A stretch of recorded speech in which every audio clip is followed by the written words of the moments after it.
সোহার মূলত police super কিছুক্ষণ আগে ঘটনাস্থল পরিদর্শন করেছেন। যারা এখানে ভুক্তভোগী অর্থাৎ যারা নিহত হয়েছেন তাদের স্বজনদের সাথে কথা বলেছেন, সহপাঠীদের সাথে কথা বলেছেন। যে প্রিয়ন্তী বড়ুয়া ক্লাস 10-এর শিক্ষার্থী, তার যে নির্মম নৃশংস মৃত্যুর খবর শুনে তার সহপাঠীরা, তার বন্ধু বান্ধবীরা তারা এখন এই মুহূর্তে এখানে যে শোকাহত, তারা আসলে কান্নায় ভেঙে পড়ছেন যে আসলে তাদের বান্ধবীর সাথে আর তাদের দেখা হবে না। আর পুলিশ সুপার পাশাপাশি এখানে যারা স্থানীয়রা তাদের সাথে কথা বলে যেটা আমরা জানতে পেরেছি, মূলত রিমন বড়ুয়া নামে একজন অভিযুক্ত, যিনি আসলে সুজন বড়ুয়ার চাচাতো ভাই, অর্থাৎ প্রিয়ন্তী বড়ুয়ার বাবা, এনি বড়ুয়ার স্বামী সুজন বড়ুয়ার চাচাতো ভাই, তিনি মূলত আসলে টাকা ধার নিয়েছিলেন সুজন বড়ুয়া থেকে।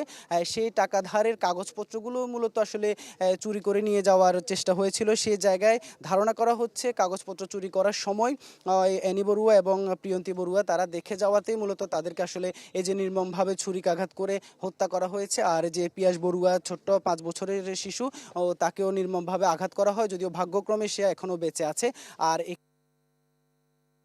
এর আগেও স্থানীয়রা বলছে এই রিমন বড়ুয়া ওয়ার্ড আওয়ামী লীগ সাধারণ সম্পাদক, তার আর আগেও এর আগেও তিনি আসলে যে অপরাধ প্রবণ ছিলেন এমনটি আসলে এখানে যারা যে পাড়া প্রতিবেশী তারা বলছেন। যদিও ঘটনার পর থেকে তিনি আসলে পলাতক রয়েছেন।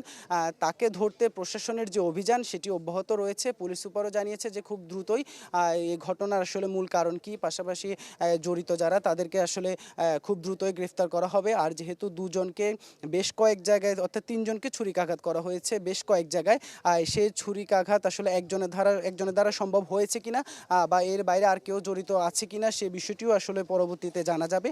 আর পুরো এলাকায় আসলে এই মুহূর্তে এখন শোকের আবহ বিরাজ করছে, যেহেতু এমন নৃশংস এবং এমন নির্মম ঘটনা এর আগে এই এলাকার মানুষ আসলে যে প্রত্যক্ষ করেনি।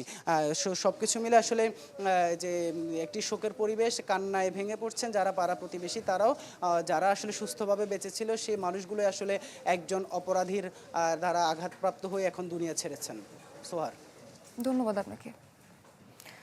চট্টগ্রামে ঘটনাস্থল থেকে জানাচ্ছিলেন সহকর্মী বেনমির।